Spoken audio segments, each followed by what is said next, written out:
iba a decir. Gracias. Y 2 por 3 me olvido. Bueno, muy bien. Segunda mitad del año, Biblia 4. Los papeles dicen que tendremos que empezar con San Juan. Pero del dicho al hecho hay un trecho. No vamos todavía a empezar con el apóstol. ¿Mm? Con Usted el... dijo cartas de la cautividad. ¿Cómo? Cartas de la cautividad, había dicho usted. Claro. De San Vamos a Pablo. empezar, todavía vamos a seguir con Pablo. Vamos a entrar en la parte más densa del corpus paulino. Vamos a hacer una introducción un poquitito a esto. Calculo que vamos a estar un mes más con San Pablo, por lo menos. Muy bien. Bueno, las cartas de la cautividad de San Pablo. Se llaman así porque nos consta, por testimonio interno de los escritos, que Pablo está preso. Pablo ya está preso para ir directamente, es la última prisión de Pablo, ¿sí? Es la última prisión porque él es consciente además de que va camino al martirio, él lo sabe, lo dice, ¿sí?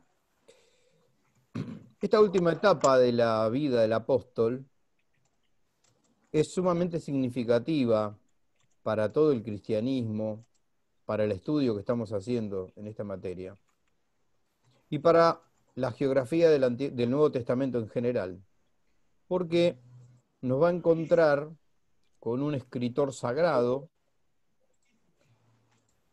sumamente consciente de lo que tiene que revelar y sumamente consciente de él como instrumento de revelación. Su función apostólica de pastor y de instrumento de crecimiento en la sabiduría y en el amor de Dios, esa conciencia que él tiene, se va a patentizar mucho en los 3 escritos que nosotros vamos a analizar, que desde ya les digo son la carta a los Filipenses, la carta a los Colosenses y la carta a los Efesios.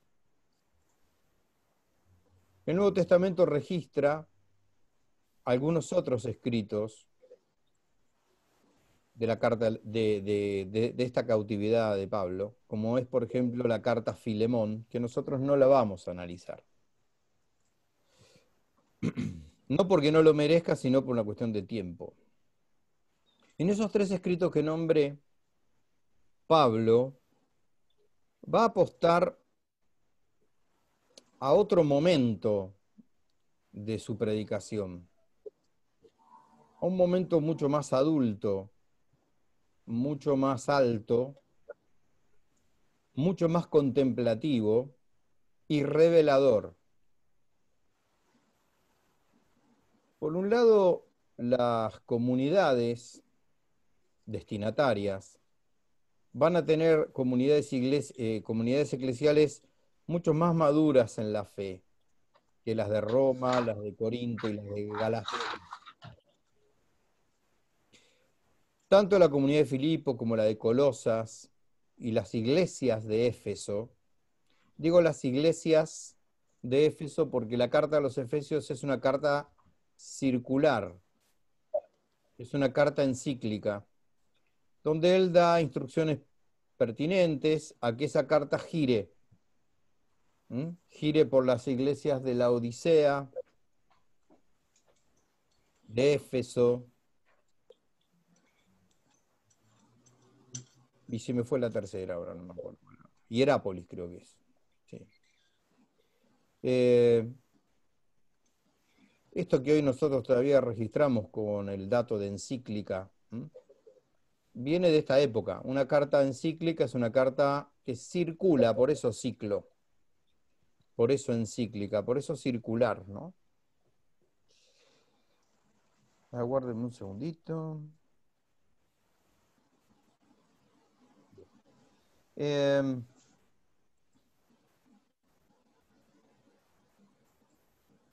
En estos 3 escritos, yo decía que es una instancia superior, que en realidad podríamos usar el modo o el método de predicación de Pablo para hacer una especie de modelo bimilenario de cristianismo y de evangelización. ¿A qué me refiero con esto? En los dos momentos que hay en la predicación de Pablo, podríamos llegar a ver el paradigma de toda evangelización. ¿Por qué digo esto? Porque podríamos decir que las grandes cartas que acabamos de analizar hasta hace unas semanas atrás son el primer momento de una predicación. Es decir, hay una primer síntesis en las grandes epístolas que se podría titular como el encuentro de la fe y el evangelio.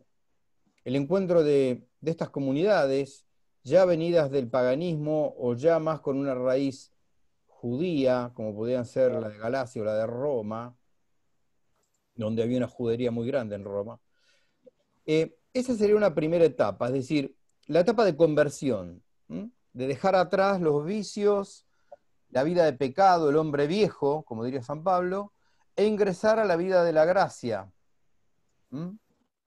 Por eso esa batalla férrea contra el pecado mortal, tanto en la tendencia judaizante a anular la acción de la gracia por los elementos de la ley, o por la ética pagana que Pablo tiene que enfrentar, sobre todo en las dos cartas a los Corintios.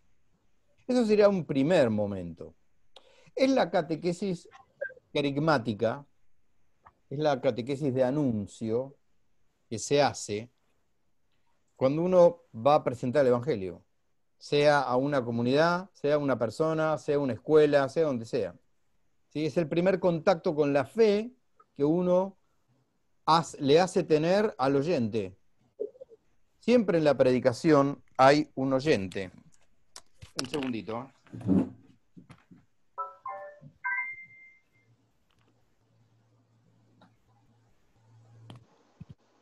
Entonces, ¿me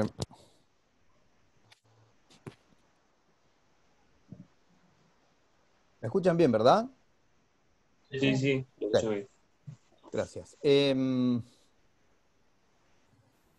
Siempre hay un oyente, digo yo, porque recordemos, con palabras de Pablo, que la predicación viene por el oído. El evangelio, el querigma, es un anuncio que se escucha. El oído de la fe, esto ya viene muy en los profetas, ¿no? Aguzar el oído, afinar el oído. Ese pasaje que hemos leído hace unos días en la liturgia de Elías en el Horeb, que no lo encontraba Dios en el trueno, ni en la tormenta, ni en el granizo, sino en la brisa, en la sutileza. Bueno, eso habla de un oído atento. ¿Eh? En la suave brisa. En la suave brisa, exacto. Entonces, ese sería el primer momento. Ahora, este segundo momento que nosotros vamos a inaugurar, de la mano de Pablo, ya está hablando de no tanto una síntesis entre un alma que se abre al mensaje, sino ya estamos hablando de comunidades que están en lo que podríamos llamar un camino de perfección. Comunidades que ya viven habitualmente en gracia de Dios, que ya están con ciertas virtudes sólidas en lo que respecta a la vida de pecado y a la vida de virtud.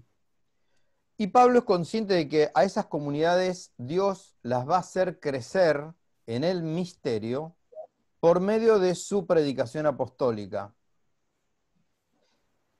Sobre todo en cadenas. Él lo va a decir. A cada rato les va a decir que él está sufriendo cadenas por el Evangelio y por el bien de ellos. En la segunda carta a los Corintios, que fue el último escrito que nosotros estuvimos viendo de Pablo, en la conciencia del apóstol había una especie de revelación que Dios le estaba haciendo a él, de que todos esos sufrimientos que la comunidad de Corinto le traía, que no eran pocos, redundaban en beneficio de esa misma comunidad que a él lo hacía sufrir. Por eso que ahora en las cartas de la cautividad lo vamos a ver a él mucho más consciente de esto, diciendo: cumplo en mi cuerpo lo que falta a la pasión de Cristo por su iglesia. Él es consciente que todo el sufrimiento que le han hecho con las persecuciones y este sufrimiento que a él lo va a llevar al martirio, redundan en alabanza y en crecimiento espiritual para sus comunidades. Vaya misterio. El misterio del escándalo de la cruz. El misterio de que por el dolor se va a la gloria, que por la cruz se va a la luz, como decían los latinos, ¿no? Per crucem ad lucem. Para eso se requiere ya de un oyente, de un creyente, crecido en la fe. ¿Para qué? Para que acepte esta paradoja del dolor redentor y del dolor que lleva a la resurrección. Este hombre nuevo, que dice Pablo, que tiene que dejar atrás el hombre viejo, pero abrazado a la cruz. ¿Sí? Bueno, esto también comporta un segundo momento de la catequesis y de la evangelización de cualquier época. ¿Sí? ¿Por qué? Bueno, porque todos nosotros y todas las comunidades parroquiales en las que estamos, en la iglesia en general, tiene que también ingresar en este momento, en este segundo momento. Estamos en un momento de la historia donde la iglesia misma ha planteado una nueva evangelización, sobre todo a partir del magisterio de San Juan Pablo II, ¿no? Y estamos llevados pastoralmente mucho a repensar el modo de volver a evangelizar al mundo. Y no podemos perder nunca esta perspectiva que estamos analizando en este momento de las cartas de Pablo. ¿Por qué? Bueno, porque nuestras catequesis, nuestras predicaciones, nuestra vida de comunidad cristiana, también tiene que dejarse transfigurar por ese segundo momento de perfección. Pablo lo que les va a mostrar es una segunda síntesis, que algunos autores le llaman gnosis, con G. No tiene nada que ver con el gnosticismo del siglo II. La gnosis cristiana ya se rescata en los escritos de Clemente de Alejandría. La gnosis cristiana es la concepción del misterio con mayúscula. El misterio con mayúscula en el Nuevo Testamento es el término que utiliza Pablo para mostrar a Cristo. El mysterion paulino es Cristo. Es Cristo que misteriosamente vive en su iglesia. El misterio escondido en Dios desde los siglos, dice Pablo, que es Cristo en ustedes, la esperanza de la gloria. Ahora después lo vamos a leer. Es decir, la vida de Cristo en su iglesia es una vida misteriosa, pero que necesita de una fe ya que se va haciendo cada vez más robusta.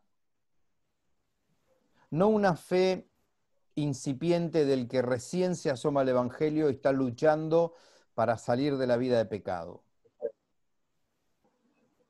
El apóstol, muchas veces, les explicaba a las comunidades que hemos dejado atrás, les hablaba de una metáfora, les hacía una metáfora con la alimentación, la predicación y la alimentación.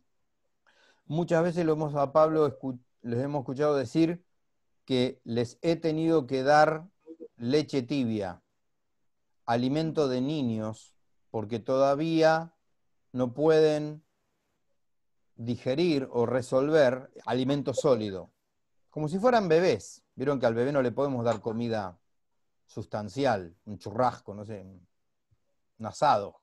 Tiene que comer papilla desmenuzada, porque es bebé. Pablo usa eso con sus comunidades para significar este segundo momento de la gnosis, de la revelación del misterio. Ya es el momento del alimento sólido. Es entrar en un incesante progreso del conocimiento del amor de Dios, que ya va mucho más allá de salirse de la vida de pecado, de evitar el pecado mortal. Si nosotros tenemos en cuenta estos dos momentos, espero estar siendo claro, porque estoy hablando yo, no lo estoy dejando hablar a Pablo. Eso también es un desafío para la catequesis de todos los tiempos y sobre todo la catequesis que nos toca vivir hoy, en los colegios, en las comunidades, en la iglesia en general. ¿Por qué? Y bueno, porque en todas las tendencias que ha habido en la historia de la iglesia, hay una tendencia actual, por ahí del Vaticano II, para esta parte, en mi opinión, se ha acentuado un poco más, de achatar la predicación en el primer estadio. Es decir, de dejar la catequesis en un mensaje incipiente. En una, no me sale la palabra, por ahí en una infantilización de la predicación. Muchas veces nos encontramos con líneas pastorales que parecen dirigidas a niños, a catequesis tal vez de sacramentos de iniciación, que son muy buenas, pero el adulto en la fe en algún momento necesita otra cosa. Creo que esto por ahí lo hemos tocado hablando de otras cosas en esta cátedra. Pero bueno, hay veces que hablar de evitar las cosas más grandes, los pecados más grandes, está muy bien, pero llega un momento que también hay que hablar de otras cosas, ¿no? Me refiero la salvación, evitar todo tipo de pecado, lo que se llama la teología de los novísimos, ¿no? El purgatorio, el infierno, el cielo, la santidad. Esas son cosas que por ahí ya necesitan de un oyente habitual en la gracia. Casualmente por el efecto del influjo que tienen sobre la inteligencia y la voluntad, el orden sobrenatural participado. La inteligencia también se deja transfigurar por el orden de la gracia y puede abrirse a los divinos misterios. Esto es lo que Pablo tiene muy presente, sobre todo con estas comunidades que ya les digo, son comunidades más maduras. Hay algunos fragmentos que antes de entrar en las cartas querría compartir con ustedes como por ahí para solventar esto que estamos diciendo. Voy a leer un fragmento del primer capítulo de la carta a los Efesios, que nosotros lo vamos a leer en tercer lugar. En la acción de gracias habitual en Pablo, suelen verse con claridad este tipo de intenciones que él tiene. Leo Efesios 1, 17 y 18. Efesios 1, 17 y 18. Para que el Dios de nuestro Señor Jesucristo, el Padre de la gloria, os conceda espíritu de sabiduría y de revelación para conocerle perfectamente, iluminando los ojos de vuestro corazón, para que conozcáis cuál es la esperanza a que habéis sido llamados por él, cuál la riqueza de la gloria otorgada por él en herencia a los santos.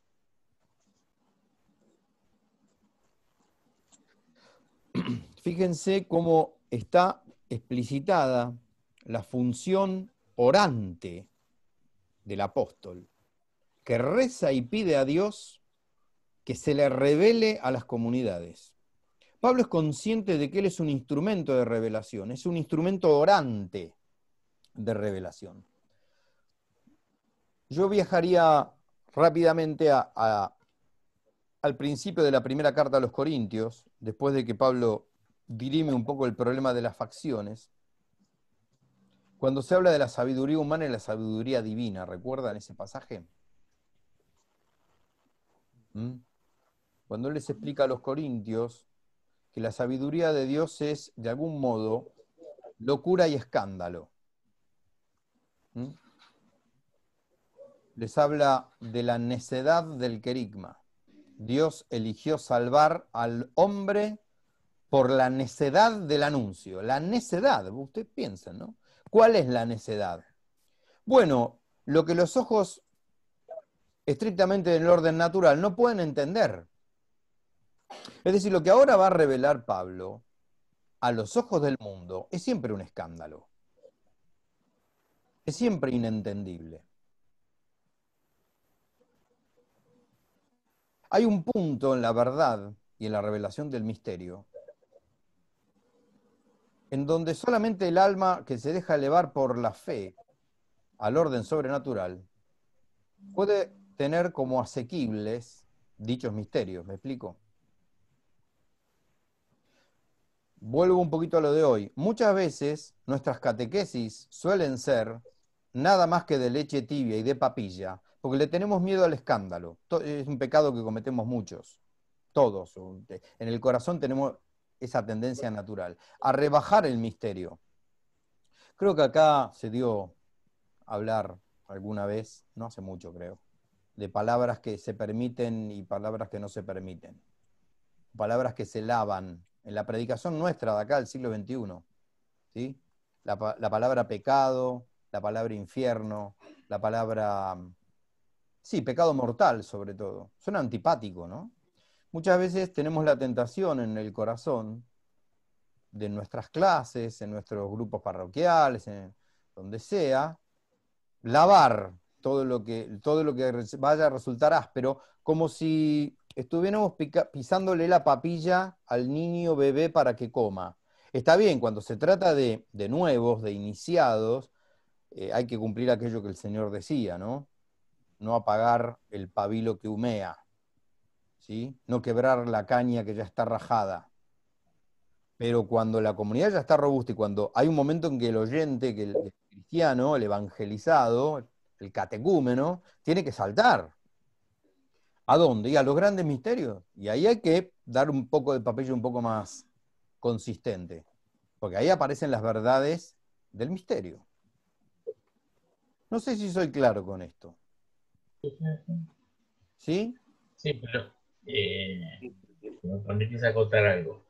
Yo creo que eso también sucede porque es como que todos creemos que hasta un determinado nivel llega todo el mundo y no supera ese nivel. Entonces es como redondear para abajo, ¿no? Normalmente pasa eso en la iglesia. La idea es dar el mensaje lo más masticado y rumiado posible, sin la posibilidad de un crecimiento propio del oyente. A mí me da esa sensación. Y hay muchos temas que directamente no se tocan, están dados. ¿Por qué? Porque son incómodos, Sí. algunos. Danilo tocó ahí allá casi al final una palabra que para mí es clave en esto, ¿no? La incomodidad y la comodidad. Guarda con el querigma cómodo. Guarda con el miedo al escándalo de la cruz. Esa es la tentación que todos tenemos en el corazón. Esquivar la cruz. Eso es una forma, en mi opinión. ¿Se acuerdan cuando Pablo a los Corintios? Sí, perdón. Es el sacrificio. Es la palabra sacrificio no existe. Sí. Y sí. Imagínate vos que si además que la palabra sacrificio no existe, hace 5 meses que no tenemos misa pública, es el sacrificio por excelencia, bueno, ¿cuánto hay para rezar y para seguir creciendo, ¿no? Y para mirar y pensar. Hoy más que nunca se necesita un discernimiento muy grande. Ayer estaba leyendo a alguien que ya no me acuerdo quién era, que decía, ¿no? No recuerdo quién era. Hoy la batalla, el cristianismo la está teniendo en el corazón del creyente. En el corazón de cada uno de nosotros está la... Alguien me podría decir, hace 2000 años que estamos así. Claro que sí. Claro que sí. Pero hoy creo que se patentiza más que nunca. Es en el propio corazón donde hay que examinar este momento de la iglesia. Donde tenemos acceso a tantas opiniones y tantas cosas, y que uno dice una cosa y que el otro no dice nada y que el otro le contesta. Sí, sí. Bueno, en eso en este último panorama que estamos compartiendo acá con Danilo y con ustedes, que ingresemos a las cartas de la cautividad. Yo creo que es una bendición porque acá lo vamos a ver a Pablo más sólido que nunca, pisando más firme que en ningún otro lado. Nosotros vamos a ver que en estas 3 cartas que vamos a analizar hay 3 escritos dentro de cada una, cristológicos, que son 3 himnos, que los tenemos muy escuchados por la liturgia, tanto por la liturgia de la Eucaristía como por la liturgia de las horas, que son el himno de los filipenses, el himno de los colosenses y el himno de los efesios. Nos va a sonar mucho. Pero bueno, ahí Pablo va a ir a la médula del misterio, porque va a revelar el misterio que es Cristo. Así que bueno, tengo algún otro pasaje que ilustraría un poquitito esta introducción un poco larga que estoy haciendo. Colosenses 1, del 9 al 10. Si alguien lo encuentra, me dice. Colosenses 1, del 9 al 10. Ya lo encontré, profesor. A ver, ¿podemos escucharlo? Sí.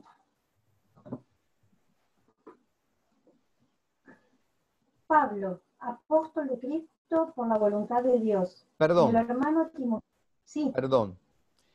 Versículos 9 y 10 solamente.